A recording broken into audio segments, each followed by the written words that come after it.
السلام عليكم، مرحبا بكم في فيديو جديد مع قناة مطبخ بنت خديجة اللي تحييكم وتقول لكم مرحبا واهلا وسهلا في قناتي. كما راكم تشوفوا اليوم البنات قناة مطبخ بنت خديجة جاتكم فيديو جديد. راح نديروا شربات بزاف بنينه البنات، شربات رمضانيه كما راكم تشوفوا، يعني بحبه قارص كبيره. تتحصلي البنات على هذه الشربات وديري النوع اللي تحبي. يعني هذه الشربات البنات هي وحده، انا قسمتها برك. كاين اللي البنات كما راكم تشوفوا الشربات الاولى زدت لها الحليب، زدت لها المعطر البنات تاع الكريبوني الملون كما راكم تشوفوا. والثانيه البنات هذه شربات يعني عاديه فيها غير القارص، السكر البنات طيبته بطبيعه الحال. هذه الشربات البنات اللي فيها القارص والسكر معروفه بها ناس البليده، البنات يديروها في يوم تاع الخطوبه كي تكون عندهم خطبه في الدار، ولا يديروا فاتحه، ولا كما راكم تشوفوا. كاين اللي يزيدوا لها المزهر، انا ما درت لهاش المزهر. نحيي ناس البليده من منبر قناه مطبخ بنت خديجه. كما راكم تشوفوا الشربات الثلاثه البنات اللي هي من نفس الشربات الاولى اللي يعني قسمتها، فيها غير الحليب والافاني والقارص البنات بطبيعه الحال. وكما راكم تشوفوا البنات راح نوري لكم القارص بزاف البنات اللي مليح، يعني اللي تقدري تخدمي به الشربات تاعك البنات. كما راكم تشوفوا عندي هذه الحبه تاع القارص، يعني كي تروحوا باش تخدموا الشربات لازم تخيروا نوعيه القارص المليحه. كما راكم تشوفوا البنات الحبه تاع القارص هذه فيها هذوك الحبيبات، يعني القشره تاعها ما تكونش رطبه. هذيك القشره البنات اللي تكون رطبه يعني ما تقدريش من بعد تفوتيها في السكرفاج. كما راكم تشوفوا يعني تخيروا الحبه الكبيره. صافو با دير الحبه الكبيره تكون فيها الماء بزاف، لا البنات، يعني حنا ندو على جال القشره دائما نتبعوا كما راكم تشوفوا باش نقدروا يعني تفوت الحبه تاعنا في السكرفاج. كما راكم تشوفوا البنات كاين هاي ليك الحبه اللي نهضر عليكم اللي تكون تحت القشره رطبه البنات، هذه صعيبه فيها الماء، هاني معاكم بصح صعيبه باش تجوزيها في سكرفاج. فهمتوني البنات؟ يعني تخيلوا نوعيه القارص اللي يكون يعني يكون نوعيه تاعو مليحه. البنات كما راكم تشوفوا هذا هو النوع تاعي تاع الشربات. نحيي ناس بوفاريك ثانيك البنات المعروفين بشربات بوفاريك، نقول لهم مرحبا بكم في قناتي، نورتوا قناتي. نقول لكم كما راكم تشوفوا راح نخدم معكم شربات تاعنا تاع اليوم بالطريقه السهله والاقتصاديه، يعني غير بالسكر. البنات 2 كيسان سكر، 4 كيسان تاع الماء تحطيهم فوق النار تخليهم البنات يغليهم مليح. ومن بعد كي يغلي هذاك الماء والسكر تحكمي الزاز تاع القارص تاعك بعد ما تطفي الفرن، وتحطي الزاز تاع القارص تاعك وتخليه يطلق. ومن بعد البنات تغطيه بكش غطاء عندك يعني تاع القدره ولا كيما تحبي. ومن بعد البنات واش ديري؟ تحكمي هذاك الماء اللي يكون في القارص تخليه يبرد تماما، تخليه يبرد مليح يعني باش تبداي تحضري في الوصفه تاعك. ومن بعد ديري قرعه تاع ماء البنات في المجمد تخليها تبرد باش تكملي الوصفه تاعك. تدي كاس حليب، كاس حليب اللي يكون بارد، يعني تقسمي الوصفه تاعك ودوك تكتشفي البنات معايا طريقه التحضير. البنات نجوز نحضر الوصفه تاعي معكم ونعاود نرجع لكم.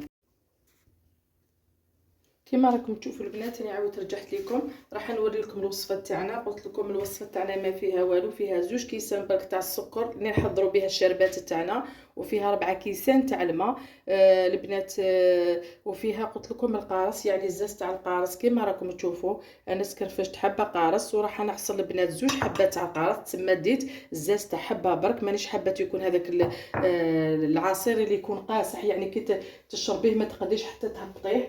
كما راكم تشوفوا نديروا البنات 2 كيسان تاع السكر في الوصفه تاعنا. بسم الله. قبل ما نبداو لا فيديو نصلوا ونسلموا ونباركوا على رسولنا الكريم عليه افضل الصلاه والسلام. وصفتنا كما راكم تشوفوا سهله بسيطه ما فيها حتى مقادير، يعني تحضريها وبكل سهوله. قلت لكم ندو 2 كيسان البنات تاع السكر ونزيدوا عليهم كما راكم تشوفوا نديروا 4 كيسان تاع الماء العادي. نديروا الكاس الاول، نزيدوا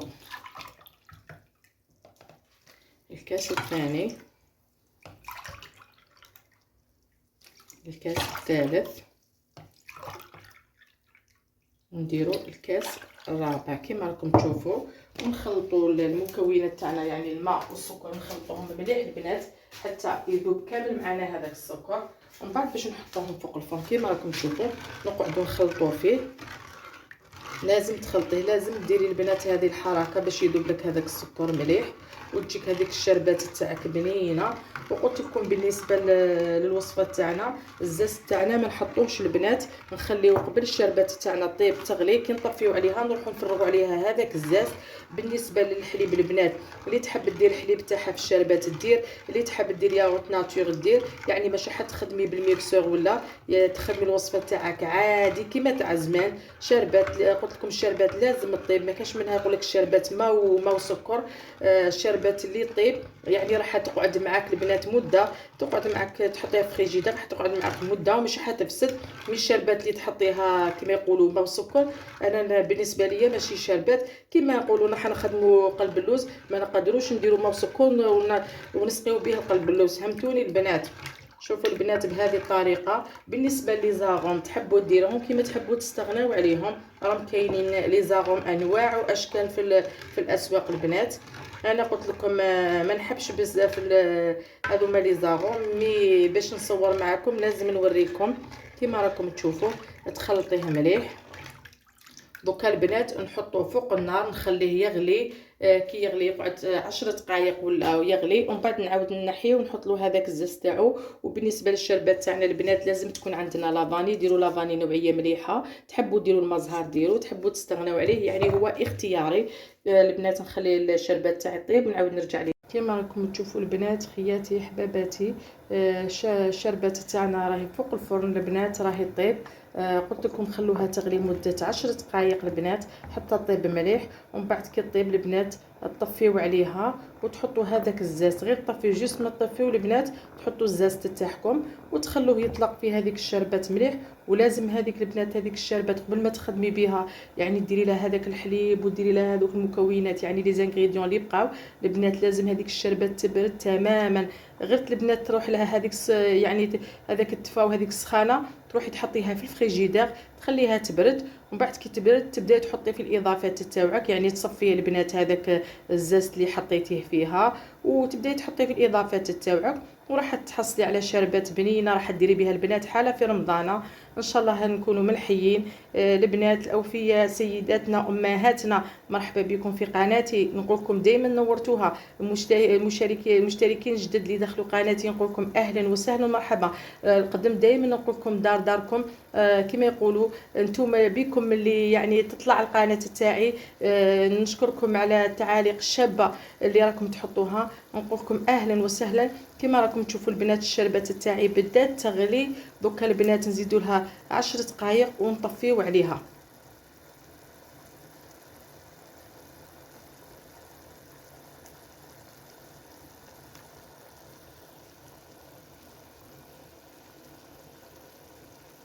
كما راكم تشوفوا البنات راهي تغلي الشربات، دوكا نطفيو عليها ونخلوها تبرد ونحطوا لها هذاك الزاز تاعها.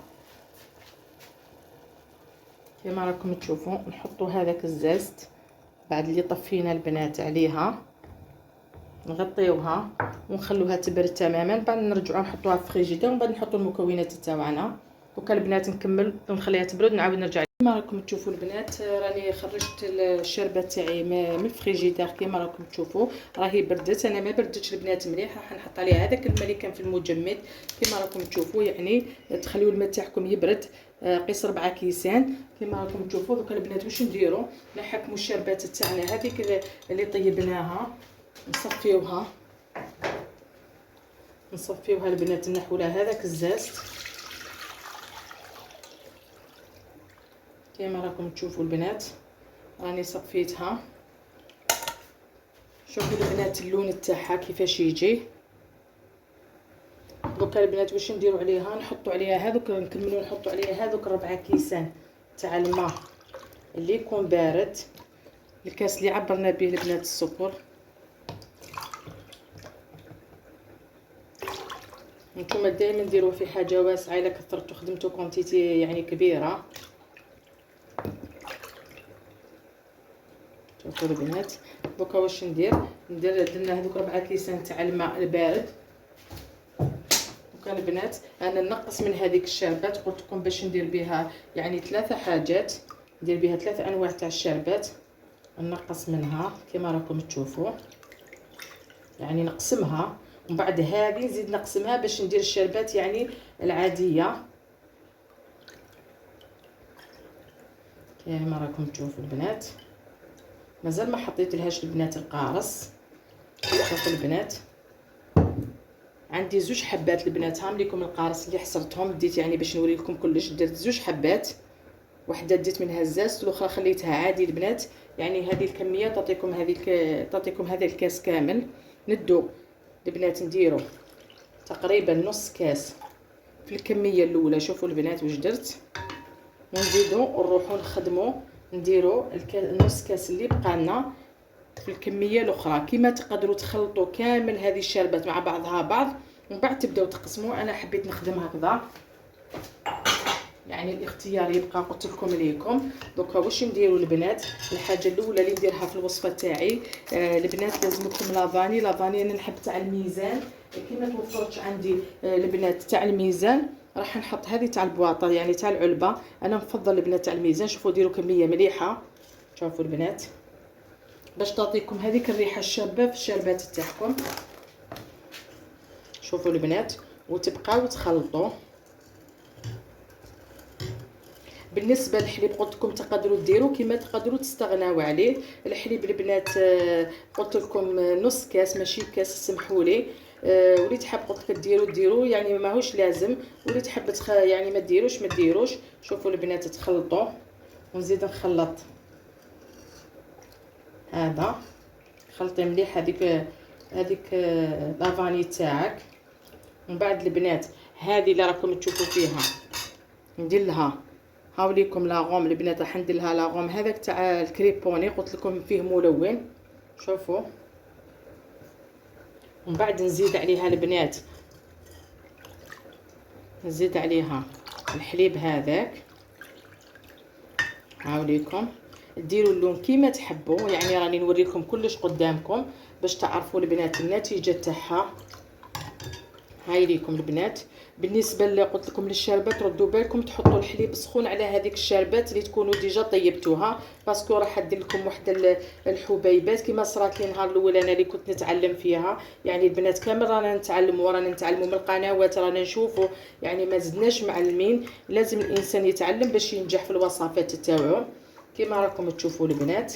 دوكا نغسل البنات هذا الغراف اللي عندي باش نعاود نقسم به الشربات اللي قلت لكم عليها. نزيد البنات نقسم هذه الشربات تاعي في كاس. هذه الشربات اللي قلت لكم عليها الشربات العاديه اللي ما نزيدوا لها والو. تحبوا يعني تزيدوا لها المزهر كما قلت لكم الناس البليده يخدموها البنات نهار يديروا تكون عندهم فاتحه ولا يعني خطبه كما يقولوا معروفين بها. هذه الشربات هاي لكم البنات الشربات العاديه اللي ما تزيدي لها والو، تحطي لها غير البرش تاع القارص كما راكم تشوفوا. هذا نخليها هكذا البنات ما نزيد لها انا والو. هذه البنات ومن بعد نزيد لها غير الحليب كما راكم تشوفوا ويولي اللون تاعها ابيض.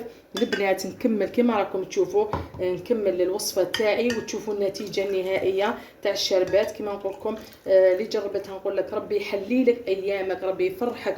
كما نقول لك اللي متمني حاجه واش نقولوا له ربي يعطيك الخير على الخير، ربي يفتحها لك من الباب الواسع. هذه هي وصفتنا سيداتي امهاتنا. هذه وصفتنا نهار اليوم شربات اقتصاديه بلمسه مطبخ بنت خديجه. جربوها البنات راح تدير لكم، راح تفرحكم وتفرح ولادكم في هذا رمضان. يعني راح تستغناو ما تزيدوش تشروها من برا، يعني تاع البرا كيما على بالكم فيها هذوك لي زاسيد اللي ماشي مليح كامل. انتم خدموها يعني بحاجه طبيعيه متوفر عندكم في الدار. شوفوا البنات بزوج حبات تاع قارص راح تفرحوا ولادكم، ويعني وتحطوا هذيك الطابله الزينه في رمضان ان شاء الله. اللهم بلغنا رمضان كريم بالصحه والسلامه. البنات نكمل وتشوفوا النتيجه النهائيه تاع الوصفه تاعنا تاع نهار. كما راكم تشوفوا خياتي حباباتي، راني عاودت رجعت لكم وصفتنا لنهار اليوم حاضره. كما راكم تشوفوا شربات بلمسه مطبخ بنت خديجه اقتصاديه بسيطه بمقادير موجوده في كل بيت. يعني البنات كما يقول لك استغلوا الفرصه مادام القارص راهو يعني بسومه معقوله. تقدروا تحضروا هذه الوصفه، تقدروا يعني كما يقول لك تخبيو وتكونجليو القارص، يعني توجدوه رمضان كما حبيتوا. يعني ديروا وصفتنا لنهار اليوم البنات جات ولا اروع. جربوها البنات، اللي جربتها نقول لك لك، ربي يفرحك وربي يحلي لك ايامك. ما تنسونيش بلي جام لي كومونتير اللي يحفزوني ويشجعوني. متتبعي قناه مطبخ من خديجه من داخل وخارج الوطن، نحييكم ونقول لكم مرحبا بكم في قناتي. المشتركين القدم دائما نقول لكم الدار داركم، بكم تطلع القناه. هذه هي وصفتنا لنهار اليوم. الى فيديو جديد، سلام الله عليكم ورحمه الله تعالى وبركاته.